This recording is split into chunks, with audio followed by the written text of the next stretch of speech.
Puji Tuhan, haleluya. Ada sukacita, amin. Puji Tuhan.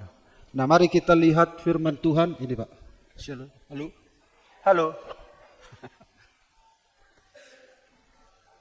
Nah, mari kita lihat firman Tuhan yang ajaib.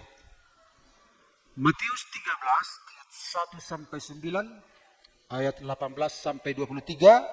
Saya tidak menaruh di sini, namun kita lihat Alkitab kita masing-masing. Karena itu, untuk mempersingkat, saya minta kepada seseorang untuk membaca firman ini. Ya, kalau bisa saudari Mirza baca Matius 13 ayat 1 sampai 9 dan ayat 18 sampai 23. Kita dengarkan sama-sama Matius 13 ayat 1 sampai 9, ayat 18 sampai 23. Silakan.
Ayat 18 dan ayat sampai 23.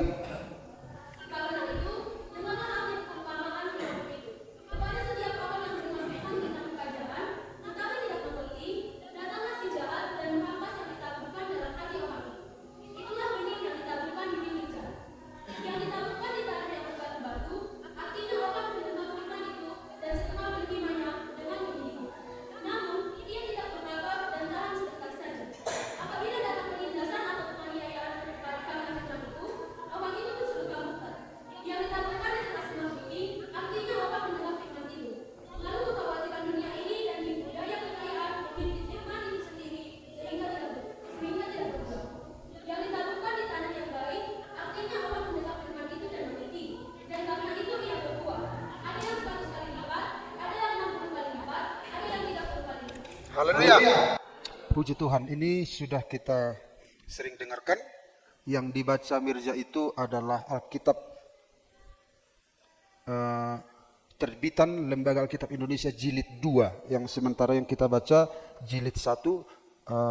Jadi ada sedikit redaksinya disempurnakan, namun inti pesannya itu tidak berubah, ya. Nah, mari kita lihat Bapak Ibu, tema firman Tuhan pada hari ini, respons terhadap firman Tuhan mengungkap kondisi hati. Ada seorang penabur, katanya, menabur benih. Ada yang jatuh di pinggir jalan, ada yang jatuh di semak duri, tanah berbatu, ada yang jatuh di semak duri, dan ada yang jatuh di tanah yang baik. Kalau kita melihat penabur ini, bukanlah orang bodoh. Jadi ketika dikatakan dia menabur, dia bukanlah orang bodoh yang menabur benih di tanah pinggir jalan.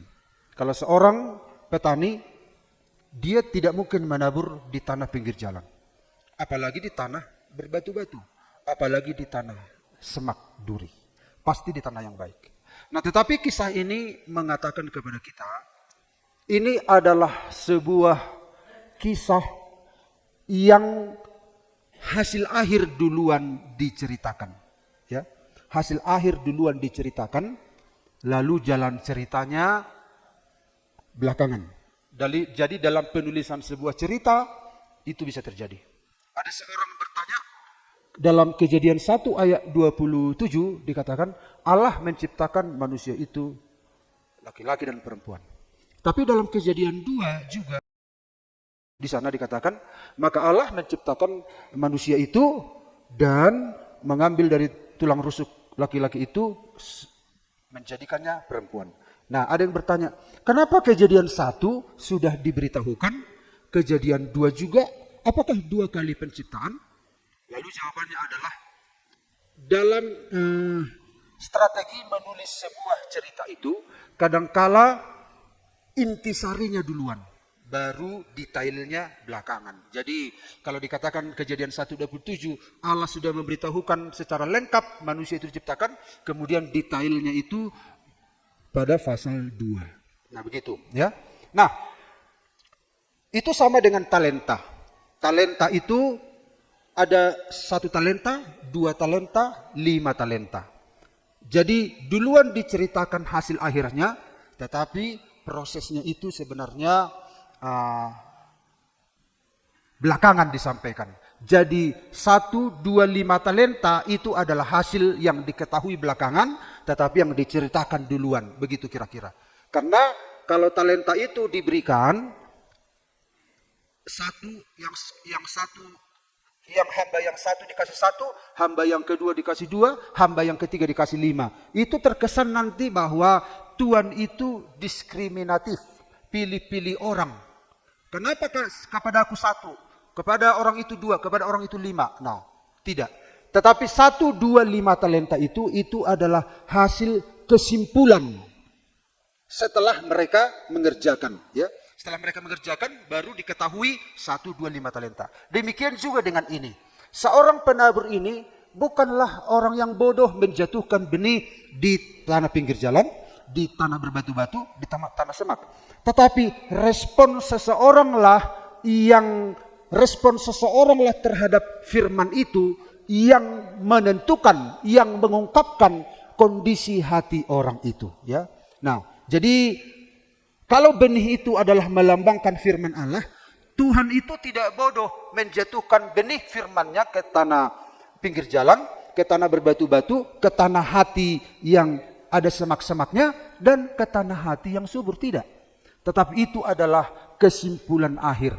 Jadi respon seseorang terhadap benih firman itulah yang mengungkapkan kondisi hati orang itu. Nah, kita tidak tahu kondisi hati kita. Dan kita nggak boleh menghakimi setiap orang. Kita tidak ada yang tahu isi hati seseorang. Tetapi bagaimana untuk mengidentifikasi hati seseorang? Ditaburkanlah firman itu. Jadi ketika firman itu ditaburkan bagaikan benih, respon hati terhadap firman itulah yang mengungkapkan kondisi hati orang itu. Amin. Amin. Jadi kita nggak tahu semua isi hati, bahkan isi hati pasangan kita, isi hati anak kita nggak tahu. Dan memang hanya Tuhan yang tahu, dan kita nggak boleh menghakimi hati setiap orang. Tetapi responnya terhadap firman itulah yang memberitahukan inilah kondisi hatiku. Nah, karena itu ketika firman ini disampaikan, bagaimana kondisi hati kita, dan Bapak Ibu lah yang tahu kondisi hati saudara ketika firman ini disampaikan kepada kita. Saudara-saudara, kita melihat dulu sebentar. Ini adalah firman Tuhan, ya. Firman itu sudah ada di dalam diri Allah jauh sebelumnya. Allah kita itu Tritunggal, Trinitas. Bapa, Firman, dan Roh Kudus di dalam kekekalan. Tapi satu. Ini tidak bisa dipahami oleh logika manusia, tapi itulah kenyataannya. Ya. Firman di dalam diri Allah itu, di dalam bahasa aslinya disebut logos. Logos. Jadi firman itu di dalam diri Allah, dalam bahasa aslinya disebut logos. Jadi ketika logos itu disampaikan begitu, itu disebut rema. Jadi kalau ada anak Tuhan berdoa, Tuhan jadikanlah firman-Mu rema. Nah, jadi rema ini adalah firman yang diperdengarkan. Jadi logos yang diperdengarkan. Termasuk juga apa yang saya sampaikan diperdengarkan. Nah, kalau tidak diperdengarkan, logos itu, firman itu ada di dalam diri Allah. Nah, jadi firman Allah itu yang menciptakan langit dan bumi. Jadilah, berfirmanlah Allah, jadilah langit. Berfirmanlah Allah, jadilah bumi. Berfirmanlah Allah. Nah itu, logosnya itu, firman yang kekal itu, bersuara, itulah rema. Jadi setiap firman yang disuarakan, yang bisa didengar untuk dilakukan oleh anak-anak Tuhan, itu disebut rema. Nah, jadi jangan asal salah menempatkan istilah rema ini. Jadi rema ini adalah firman yang kita dengar. Bisa itu kita dengar lewat firman Tuhan ketika kita baca, bisa kita dengar lewat khotbah, bisa kita dengar secara spiritual di pendengaran rohani kita. Jadi setiap firman yang diperdengarkan itulah rema. Karena ketika diperdengarkan berarti itu petunjuk supaya kita melakukannya. Nah, kemudian logos yang ditulis, yang dibukukan, itulah grape namanya, yaitu yang dibukukan. Jadi ini adalah firman Tuhan yang dibukukan. Jadi jangan saudara berpikir bahwa ini tidak ada hubungannya dengan sang pembuatnya. Ya. Firman yang dibukukan, firman yang bisa dibaca, itulah grape namanya. Ya. Kemudian firman yang menjadi manusia, itulah Yesus. Nah, ini karena itu Bapak Ibu, kalau saudara dengar firman Tuhan, kita bersyukur, ya. Kita bersyukur Tuhan memberikan kelengkapan informasi tentang firman ini, ya. Nah, jadi Bapak Ibu, baik dari Allah, baik yang kita dengar, baik yang kita baca, baik Yesus sendiri, itu adalah satu kesatuan. Jadi kalau kita mendengar firman yang kita baca, ini tidak lepas dari sorga. Ini tidak lepas dari suara yang disampaikan. Ini tidak lepas dari Yesus Kristus itu sendiri. Amin. Jadi ketika saudara dengar firman, jangan anggap ini tidak ada hubungannya dengan sorga. Karena firman itu, logos itu sudah ada dari kekal sampai kekal. Ketika disampaikan kita dengar, kemudian kita baca, dan firman itu jadi manusia. Ini adalah satu kesatuan. Dengan berbagai metode Tuhan ingin menyampaikan firman-Nya kepada kita, supaya orang percaya bisa menyatu dengan Tuhan. Nah, minggu yang lalu kita sudah lihat firman Tuhan tentang otoritas, tentang kuasa firman Tuhan. Dalam Ibrani 4:12a, sebab firman Allah hidup dan kuat. Hidup itu maksudnya zoe, menegaskan bahwa firman Allah berasal dari Allah yang hidup. Ia tidak mati oleh waktu, budaya, atau perubahan. Kata kuat, energes atau energi, menunjuk bahwa firman Allah aktif bekerja, menghasilkan dampak nyata. Jadi firman itu yang adalah Allah, yang bisa kita baca, yang menjadi manusia, yang kita rayakan di hari Natal yang lalu, yang kita dengarkan senantiasa dalam khotbah-khotbah minggu, itu adalah logos Allah sendiri yang saudara-saudara dalam berbagai cara menyatakan diri pada kita. Dan dikatakan firman itu adalah zoe, hidup Allah itu sendiri, dan dia adalah energi, kekuatan yang bekerja aktif terus dalam kehidupan kita. Nah, saudara-saudara, kalau kita melihat ini kemarin, sebuah benih itu, di dalam benih ini, walaupun kecil, ketika dia tertanam menyentuh tanah, maka dia akan menunjukkan kekuatannya, menunjukkan siapa dirinya. Di dalam benih ini tersimpul semua apa yang ada di dalam. Di dalam benih yang kecil tersimpul batang yang besar. Di dalam benih ini tersimpan berapa juta buah yang akan dikeluarkan. Di dalam benih yang kecil ini tersimpan berapa tahun dia hidup. Di dalam benih yang kecil ini tersimpan berapa juta daun yang akan dia keluarkan. Jadi kalau di dalam benih ini yang kecil ini seringkali dianggap remeh sama orang, tetapi ketika ditanam di dalam tanah, maka dia menunjukkan potensinya yang luar biasa itu, ya. Dia menunjukkan potensi yang luar biasa itu, dia menunjukkan batangnya, dia menunjukkan rantingnya, dia menunjukkan daunnya, dia menunjukkan buahnya. Berapa kali dia berbuah dia tunjukkan. Berapa juta daunnya ditunjukkan dari buah yang kecil kalau tertanam di dalam tanah. Firman itu adalah benih.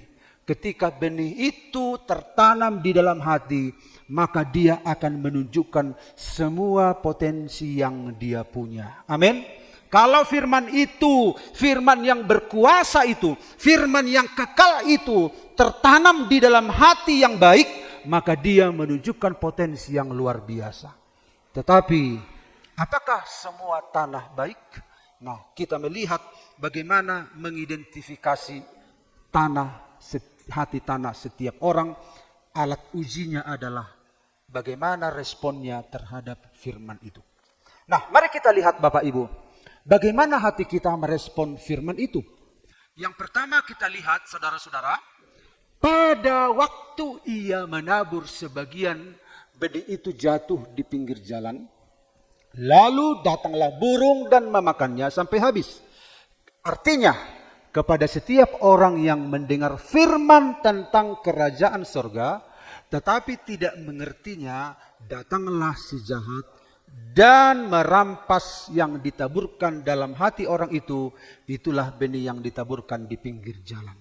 Saya ulangi lagi bahwa seorang petani yang bijak tidak mungkin sengaja menabur benih di tanah pinggir jalan. Tetapi karena tanah itu melambangkan hati, maka firman itu ditaburkan saja, dan respon terhadap firman mengungkap jenis tanah hati apa yang dia punya. Karena itu yang pertama kita lihat, respons penolakan mengungkapkan hati yang tertutup. Ketika seseorang menolak firman, sama seperti tanah yang di pinggir jalan. Tanah di pinggir jalan ini benar-benar mendengar firman tetapi tidak memahami. Firman tidak pernah masuk ke pusat keberadaan batinnya. Karena tidak diberi ruang, firman segera dirampas oleh si jahat. Firman segera dirampas oleh si jahat. Si jahat itu adalah iblis. Ini menunjukkan firman itu, benih itu tidak sempat menembus tanah. Berhubung tanah itu keras, diinjak-injak oleh orang. Dan ketika benih itu ditaburkan, datanglah iblis, burung-burung di udara mencuri firman itu. Nah, jadi saudara-saudara, pada dasarnya ketika orang itu mendengar firman, dia menolak firman itu. Akhirnya respon penolakan itu mengungkapkan ternyata hatinya tertutup. Jadi walaupun dia mendengar firman, tapi hatinya tertutup. Karena apa? Tanda bahwa hatinya tertutup, benih itu tidak sempat bertumbuh. Malah dimakan oleh burung-burung di udara.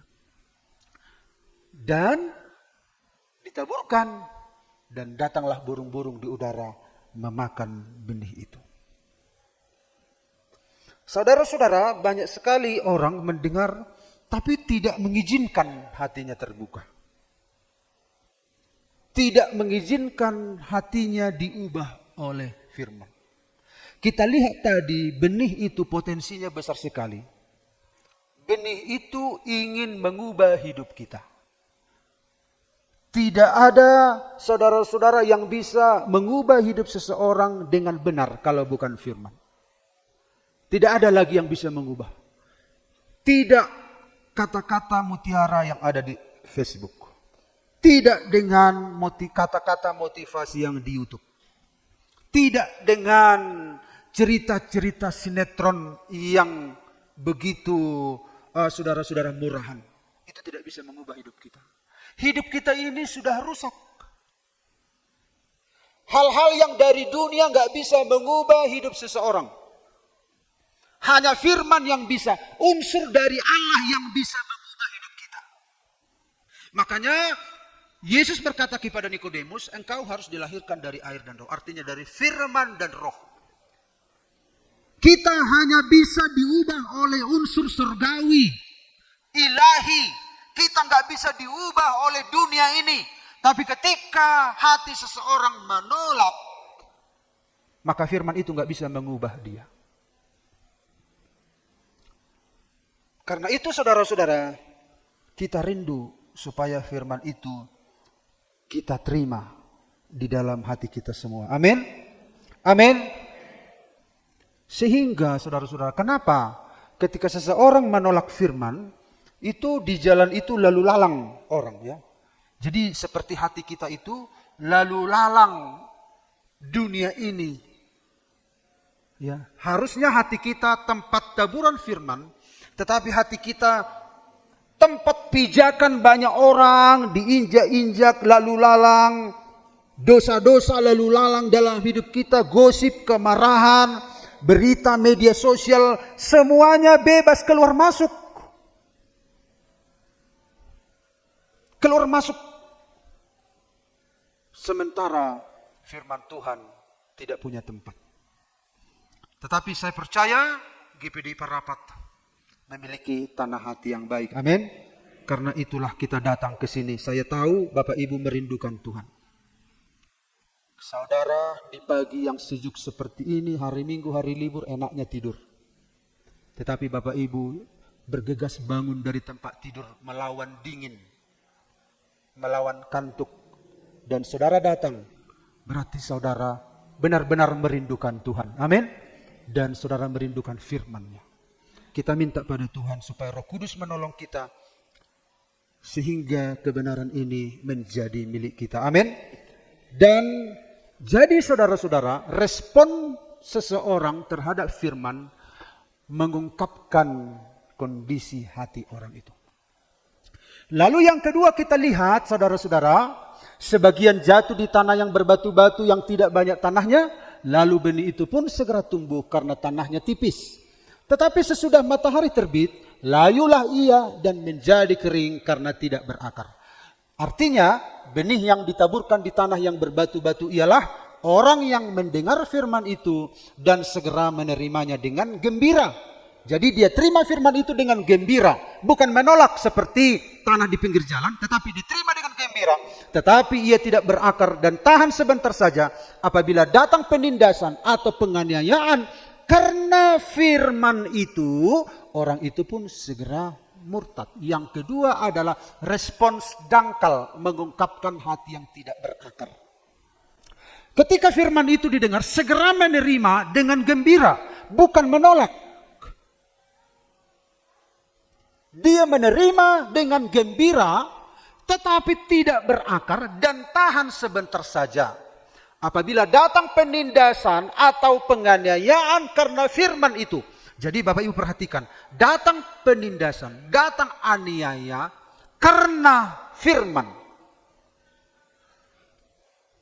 Jadi firmanlah saudara-saudara sasaran dari penindasan aniaya. Seberapa kokoh dia tertanam di dalam hati kita. Jadi kalau saudara mengalami masalah dalam hidup saudara, aniaya dalam hidup saudara, itu sasarannya adalah firman yang saudara dengar. Untuk mengecek sejauh mana firman yang saudara dengar itu tertanam di dalam hati kita.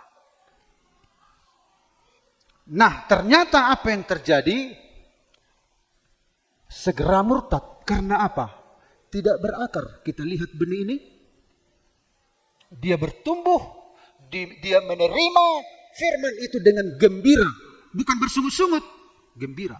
Bisa saja dia berkata, yes, amin, puji Tuhan. Nah, itu tidak salah. Tetapi itu tidak ada kedalaman pengertian terhadap apa yang dia akui. Kalau dikatakan amin, itu karena ada pemahaman yang dalam. Jadi ketika kita menerima, amin, itu berdasarkan pemahaman yang benar. Ya. Karena umumnya kan orang-orang Kristen di zaman sekarang begitu. Apalagi semuanya sudah mirip sekarang. Makanya saya bilang, apalah beda kita dengan gereja lain sekarang? Kalau menyanyi sudah tepuk tangan. Dulu mereka anti, sekarang mereka terima. Kalau main musik mereka sudah ikuti. Malah alat musik mereka lengkap. Singers mereka ikuti. WL mereka ikuti. Lagu-lagu rohani mereka ikuti. Bersorak-sorak mereka ikuti. Gaya khotbah dengan penginjil Pentakosta karismatik mereka sudah ikuti. Lalu apa bedanya kita? Dan kalau mereka pendeta bilang haleluya, amin, responnya sama persis seperti gereja Pentakosta karismatik. Persis sama. Jadi sepertinya hari-hari ini gereja itu dalam metode ibadah sudah sama. Kalau begitu apa yang menjadi pembeda antara kita dengan mereka? Kalau begitu apa nilai plus daripada gereja kita? Apakah tepuk tangannya? Apakah musiknya? Apakah penyembahannya? Paling tidak perubahan hidup yang benar-benar sesuai firman Tuhan. Amin. Jadi bukan sebuah kebanggaan kita lagi metode ibadah. Bukan kebanggaan kita lagi, saudara-saudara, tentang samaraknya, peralatan dan lain sebagainya. Walaupun itu terus kita upgrade terus. Karena gereja Tuhan tidak berubah. Tetapi model ibadah kita harus di-upgrade terus untuk menjawab kebutuhan-kebutuhan. Yesus tidak pernah berubah, tetapi sistem ibadah kita harus mengalami perubahan. Tetapi kita tidak berpatok pada itu. Perubahan hidup yang semakin serupa dengan Kristus, itu yang menjadi, saudara-saudara, sasaran kita, goal dari gereja kita. Amin. Perubahan hidup. Nah, ketika firman itu ditaburkan, diterima dengan gembira. Tetapi kegembiraan itu tidak berdasarkan sebuah pemahaman yang benar. Setiap kita menyanyi, kita harus serius. Benar enggak kita mau seperti apa kata lagu itu? Waktu saya katakan kepada mereka, anak-anak muda kan seringkali nyanyi tanpa berpikir gini. Walau tubuhku diremukkan. Nah, itu kan lagu yang bagus. Oke, saya pun nyanyi itunya. Tapi yang ingin saya minta kepada kalian, saya bilang, benar enggak kau mau tubuhmu diremukkan? Walau tubuhku diremukkan, itu kan sebuah penyerahan total itu. Benar enggak? Langsung mereka, wah, iya ya katanya. Bukan melarang kita menyanyi, tapi perhatikan setiap kata lagu itu, jangan asbun. Dengarkan firman Tuhan baik-baik. Nah, kemudian saudara-saudara, lalu dia bertumbuh dan bertumbuh. Tetapi ketika datang panas terik katanya, maka layulah ia dan mati. Karena tidak berakar. Memang bisa bertumbuh. Tapi ketika datang aniaya, datang penindasan. Karena firman itu. Jadi Bapak Ibu perhatikan, di sini kita lihat pelajaran. Semua masalah yang kita hadapi hari ini, baik karena kebandalan anak kita, karena kesulitan ekonomi, karena kesusahan-kesusahan, karena penyakit, karena saudara-saudara fitnahan orang, itu kan berupa aniaya dalam hidup kita. Aniaya verbal, perkataan, aniaya psikologis, aniaya sosial, kita disingkirkan karena kita ikut Tuhan. Semuanya itu diarahkan untuk mengetahui sejauh mana firman itu tertanam dalam hidup kita. Kan dikatakan tadi dalam ayatnya, ketika datang aniaya karena firman itu. Firman itu yang sedang disasar, yang saudara dengar itu disasar. Apakah bertumbuh Iblis tidak sekedar menyasar anakmu. Iblis tidak sekedar menyasar ekonomimu. Iblis tidak sekedar menghilangkan damai sejahtera. Tapi sesungguhnya sasaran utama adalah firman itu. Karena firman yang Bapak Ibu terima itu kekal. Hidup yang bisa memberikan masa depan yang penuh harapan. Yang mengubah hidup saudara. Itulah kuasa dari firman. Tetapi bagaimana respon kita? Saya percaya kita tidak seperti ini. Amin. Ada rasa haus dan lapar dalam jiwa kita. Lalu yang berikut. Sebagian lagi jatuh di tengah tanah semak duri, lalu makin besarlah semak itu dan menghimpitnya sampai mati. Artinya, yang ditaburkan di tanah semak duri ialah orang yang mendengar firman itu, lalu kekhawatiran dunia ini dan tipu daya kekayaan menghimpit firman itu sehingga tidak berbuah. Jadi respon yang terbagi mengungkapkan hati yang didominasi oleh dunia. Jadi ketika firman itu, Bapak Ibu lihat di sini, ketika firman itu didengarkan dan dia memang bertumbuh dan bertumbuh dan bertumbuh. Tetapi semak-semak itu diizinkan disiram bersama-sama dengan benih itu, akhirnya semak-semak itu menutupi benih itu. Semak-semak itu adalah kekhawatiran dunia ini, tipu daya kekayaan, tipu daya dunia ini. Artinya dia mendua hati.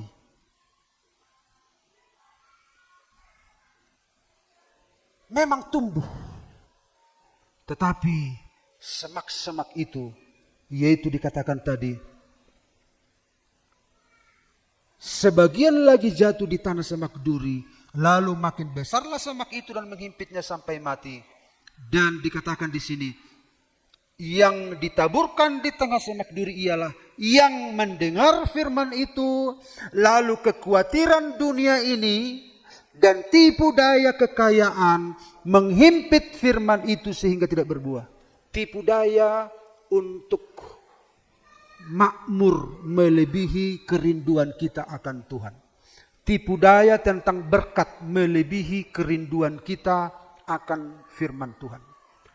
Tidak salah kita diberkati, tetapi jangan melebihi kerinduan akan firman Tuhan.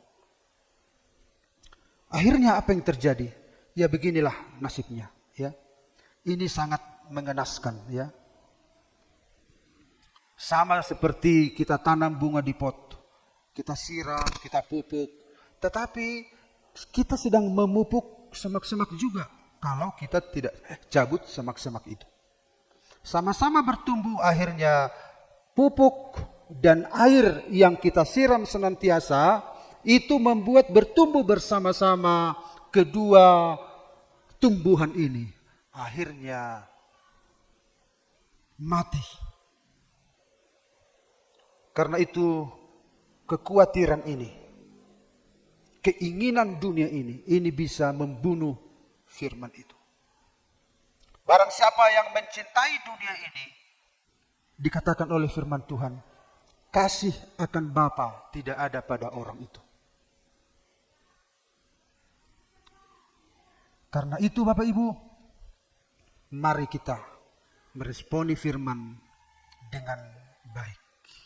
Kalau di dalam terjemahan bahasa aslinya dikatakan, tetapi semak itu mencekik benih itu, dicekik. Jadi kalau dicekik, berarti nggak bisa bertumbuh. Kekhawatiran dunia, tipu daya kekayaan. Ya, jadi hati mengalami konflik. Kita mau pilih mana? Kita mau bunuh semak di dalam pot itu, atau kita biarkan bertumbuh bersama-sama. Tapi pada akhirnya benih itu mati. Ini yang membunuh benih itu. Padahal Tuhan ingin membuat kita dahsyat. Tuhan ingin membuat kita luar biasa. Tuhan ingin membuat pribadi kita lewat firman yang tertanam itu menjadi orang yang dahsyat. Orang yang diberkati. orang yang luar biasa. Tetapi kekhawatiran ini membunuh benih itu.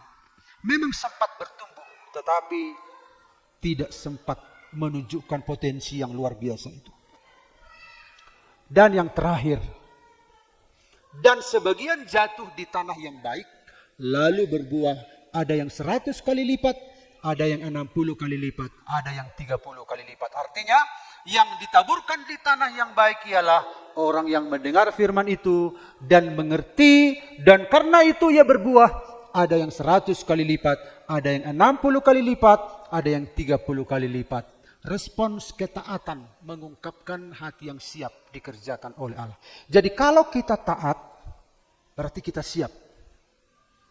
Berarti kita siap dikerjakan, digarap oleh Allah tanah hati kita.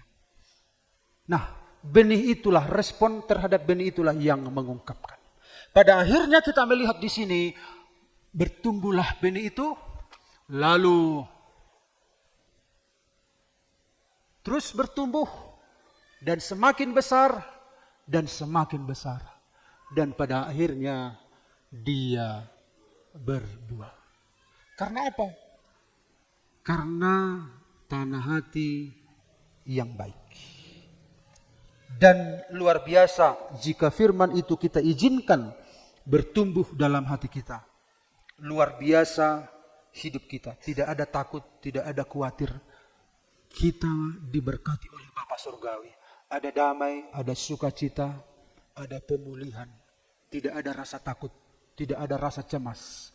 Tidak ada rasa susah. Karena apa? Firman itu yang berkembang dalam hidup kita. Yang menguasai seluruh hidup kita.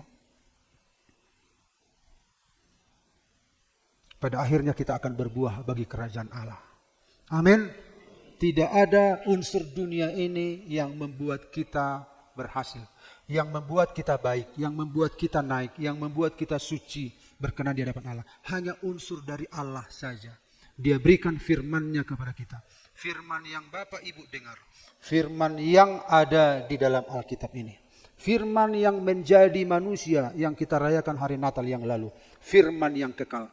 Dalam kitab Wahyu di sana dikatakan, maka datanglah seorang, katanya, namanya adalah firman Allah.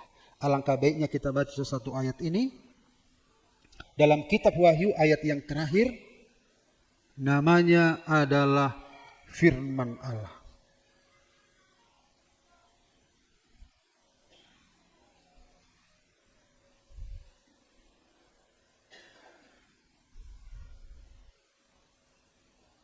Wahyu 19 ayat 13. Dan ia memakai jubah yang telah dicelup dalam darah.